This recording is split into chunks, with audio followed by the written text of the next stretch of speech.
Hey guys, welcome to back my channel. I am Priya. Today I am with third part of this chapter, and in this video we will discuss about what is ignition temperature in detail. And if you not watch my second and first part of this chapter, so please visit and let. Do you these experience tell you that different substance catch fire at different temperature?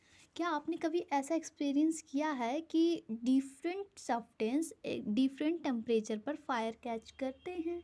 For example, we take two substance. One is wood and second is paper. And when we want paper is easily catch fire.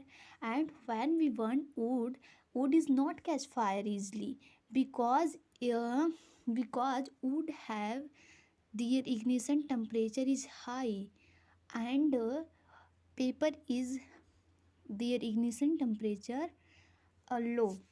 So paper catch fire easily and wood catch fire not easily. Okay, so every substance have every ignition temperature. Done. The lowest temperature at which substance catch fire is called its ignition temperature. जो temperature एक lowest temperature पर होकर एक substance catch कर ले, fire पकड़ ले, उसको हम एक उस सब्सटेंस का इग्निशन टेम्परेचर नाम दे देते हैं. जैसे अभी मैंने एग्जांपल दिया कि पेपर को अगर हम बर्न करेंगे तो वो इजीली कैच फायर कर लेगा. एंड अदर हैंड साइड जब हम वुड को बर्न करेंगे तो वो ईज़िली बर्न नहीं होगा, बिकॉज इसका इग्निशन टेम्परेचर हाई होता है एंड इसका लो होता है. तो यही यहाँ पर लिखा है कि every substance catch fire and when he come या go their ignition temperature. Done. Can you tell now why a matchstick does not catch fire on its own at room temperature? Interesting question कि क्यों नहीं room temperature पर रखे रखे एक matchstick box fire catch नहीं करता? बिकॉज ए मैचस्टिक, जैसे कि for example a matchstick box है and this matchstick box be keep in a room and this room is very close every sides. Okay, अगर वो मैच स्टिक उस room temperature पर रखे रखे अगर बर्न हो जाएगा तो उसका इग्निशन टेम्परेचर वेरी लो होगा. लेकिन यहाँ पर पूछा है कि क्यों बर्न नहीं होता एक मैच स्टिक एक रूम टेम्परेचर पर? बिकॉज उसको इसके इग्निशन टेम्परेचर पे आने में उतना उसको सफिशेंट एंड मतलब कि हीट नहीं मिलता कि वो बर्न हो जाए. बिकॉज जब तक हम मैच बॉक्स के एक साइड में एक बॉक्स होता है, जब तक हम उस पर रब नहीं करेंगे मैच स्टिक को तब तक वो बर्न नहीं होगा. उसकी रब करने से वो अपने इग्निशन टेम्परेचर तक पहुंच जाता है. रब करने से एक हीट प्रोड्यूस होता है, उस हीट से मैच स्टिक जो होता है वो अपने इग्निशन टेम्परेचर तक पहुंच जाता है और फिर बर्न हो जाता है. Done. Why does the match stick starting burning or rubbing its one side of the match box? वही जो मैं अभी बताई वही है इधर है कि जब हम मैच स्टिक के बॉक्स के जो साइड में होता है बर्निंग, वहाँ पर जब हम रबिंग करते हैं तो फिर वो बर्न हो जाता है. Okay, find that a combustible substance cannot catch fire or burn as long as its temperature is lower than its ignition temperature. ऐसा हम कभी एक्सपीरियंस किए होंगे कि कोई भी कंबस्टिबल सब्सटेंस है उसको लंबे समय से बर्न करने का हम कोशिश कर रहे हैं, ऐसे मीन रख दिए हैं या बर्न कर रहे हैं किसी भी चीज़ से, मान लो वुड है और वो बर्न नहीं हो रहा है. बिकॉज वाई दैट वाई, क्योंकि वो अपनी इग्निशन टेम्परेचर पर पहुंच ही नहीं पा रहा है. हम कोई भी सब्सटेंस बर्न करेंगे जब तक उसको उसकी इग्निशन टेम्परेचर तक नहीं पहुंचाएगा, वो हीट उतना सफिशेंट नहीं होगा उसके लिए, तब तक वो फायर कैच कर ही नहीं सकता. So that's mean, have you ever seen cooking oil catch fire when A frying pan is kept for long on burning stove. या ये तो हमारे घरों में अक्सर कभी कभी ऐसा होता है कि मम्मी खाना बना रही हैं, फ्राइंग पैन में ऐसे फ्राई कर रही हैं कोई भी चीज़, और बाई चांस कभी भूल गई उसे रख कर गैस स्टोव पर, तो कभी क्या होता है कि जो हमारा कुकिंग ऑयल होता है वो बर्न होने लगता है। तो कभी क्या आप लोगों ने ऐसा सोचा कि क्यों ऐसा होता है? बिकॉज इग्निशन टेम्परेचर जो ऑयल का होता है, मीन कुकिंग ऑयल का जो इग्निशन टेम्परेचर होता है वो बहुत लो होता है, जिससे कि थोड़ी देर पर ही जो गैस पर रखने पर थोड़ी देर ही बर्न होने पर ऑयल जो होता है वो बर्न होने लगता है, क्योंकि उसका इग्निशन टेम्परेचर बहुत लो होता है, उसको ज़्यादा देरी नहीं लगती हीट प्रोड्यूस करने में या बर्न होने में। सो ऐसा कभी कभी होता है, अब घरों में ज़्यादा ऐसा होता है। Kerosene oil and would do not catch fire on their own at room temperature. Kerosene oil and would, ये दोनों चीज़ को अगर हम एक रूम टेम्परेचर पर रखेंगे तो ये अपने रूम टेम्परेचर पर होकर फायर कैच नहीं करेंगे। सो क्यों? But if kerosene oil is heated a little it will catch fire. हाँ, अगर मान लो कि यहाँ पर लिखा है कि हम एक वुड लिए एंड केरोसिन ऑयल लिए, फिर हम दोनों को एक रूम टेम्परेचर पर रख दिए, अगर वो दोनों रूम टेम्परेचर पर बर्न नहीं हुए तो क्यों नहीं बर्न हुए? क्योंकि उसको इतना सफिशेंट हीट नहीं मिला कि वो अपने इग्निशन टेम्परेचर तक आ जाए, इसीलिए वो बर्न नहीं हुए।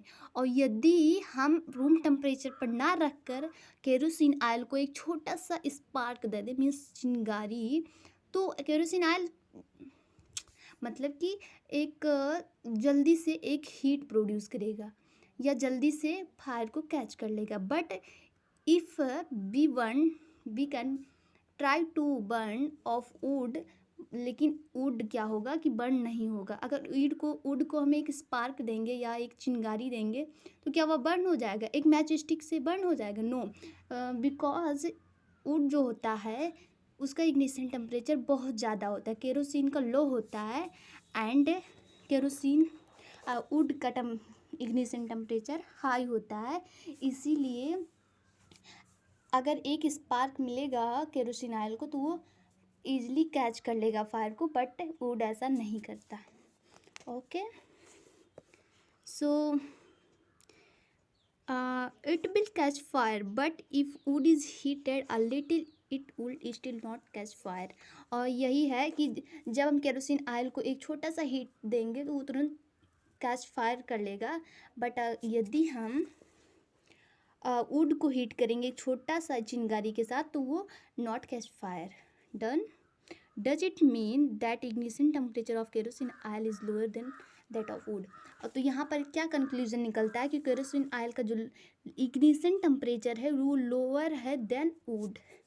Okay, does it mean that we need to take special care in storing kerosene oil?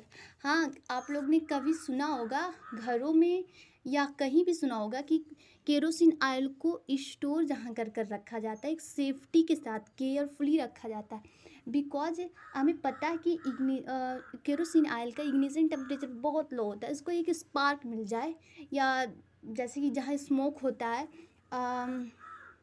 कोई स्मोकिंग किया और ऐसे ही मैच स्टिक फेंक दिया, तो क्या होगा कि वहाँ पर अगर बाई चांस केरोसिन स्टोर कर कर रखा हुआ है तो एक बड़ा सा धमाका हो सकता है, बिकॉज एक छोटे से स्पार्क से ही केरोसिन ऑयल फायर को कैच कर लेता है। तो इसीलिए उसको केयरफुली एंड सेफ्टी प्लेस पर स्टोर करके केरोसिन ऑयल को रखा जाता है। Done, that's clear. The following activities so that it is essential for substance to reach ignition temperature to burn. And इसीलिए उसको एक एक्टिविटी इधर दिया था 6.4 में दिया है कि इस एक्टिविटी करने के बाद हमें पता चलेगा कि उसकी इग्निशन टेम्परेचर पर सब मतलब कि पेपर को अपने इग्निशन टेम्परेचर में आने में कितना वक्त लगता है। Make 2 paper cup by folding a sheet of paper, pour about 50 ml of water in one of the cup, heat both the cup separately with a candle 6.5. What do we observe? Heat water in paper cup. Basically यहाँ पर क्या लिखा है कि हम एक कागज़ का 2 कप बनाए एंड एक कप में वाटर को होल्ड कर कर रख दिया एंड दूसरे कप में कुछ भी नहीं रखा, और दोनों कप को एक कैंडल को बर्न कर कर उसकी बर्निंग में मीन्स उसके फेस के पास या जहाँ पर फ्लेम बर्न हो रहा है उसके पास जाकर वहाँ पर रख दिए। तो इसमें बताना है हमें कि कौन सा पेपर बर्न होगा और कौन सा नहीं बर्न होगा, कौन सा ईजिली बर्न होगा कौन सा नहीं। तो जिसमें वाटर है तो वाटर वाला पेपर, वैसी बात बेसिकली जो पेपर में पानी है तो पानी क्या पेपर में रुक सकता है ज़्यादा टाइम के लिए? नहीं।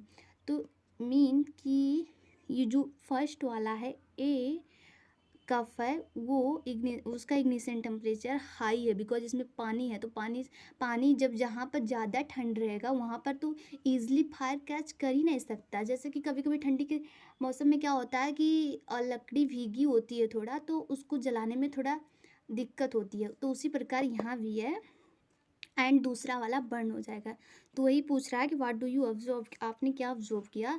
तो हमने ऑब्जर्व किया कि जो बी है वो ईजिली कैच कर लेगा, उसका इग्निशन टेम्परेचर लो है। Okay, what happen to the empty paper cup, what happen to the paper cup with the water, does water in this cup become hot. यहाँ पर बताना क्या हुआ, जो एम्प्टी पेपर है उस कप में क्या हुआ और क्या हुआ जिसमें जो कप में वाटर है उसमें क्या हुआ। तो दोनों को बताओ कि कौन सा हॉट हुआ होगा। तो बी हुआ होगा, बिकॉज ये तो तुरंत गल ही गया होगा। ओके, सो अब हम अपने नेक्स्ट पेज पर देखते हैं। If we continue heating the cup we can even boil water in the paper cup.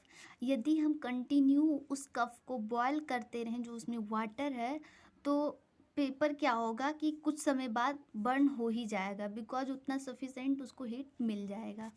Okay, can you think of an explanation for this phenomenon. क्या आप इसके बारे में कुछ सोच सकते हैं कि ऐसा क्यों, कैसे, क्या हुआ? The heat supplied to the paper cup is transfer to water by condition. और जो वाटर सप्लाई था वो थोड़ा ब्रेक डाउन हो गया था, बिकॉज वहाँ पर वाटर उस कप में था, इसीलिए उसको इग्निशन टेम्परेचर पर पहुँचने में थोड़ा ज़्यादा टाइम लगा। So in the presence of water, the ignition temperature of paper is not reach hence। और इसी वाटर के कारण ही वो अपनी इग्निशन टेम्परेचर पर नहीं पहुंच पाया। Hence it does not burn उसके लिए वह बर्न नहीं हो पाया। The substance which have very low ignition temperature and can be easily catch fire with the and flame are called inflammable substance। और जो सब्सटेंस ईजिली फायर कैच कर लेता है उसका इग्निशन टेम्परेचर वेरी लो होता है, और उस सब्सटेंस को एक नाम दे देते हैं, उसका नाम होता है inflammable substance. Okay, example of inflammable substance are petrol, alcohol, LPG, etc।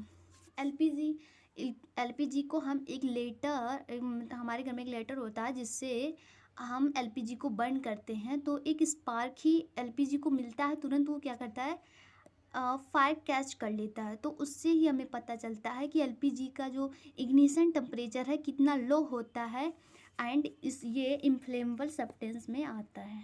Okay, can you list some more inflammable substance? या diesel, petrol, kerosene oil, wood and kerosene oil and LPG, CNG etcetera.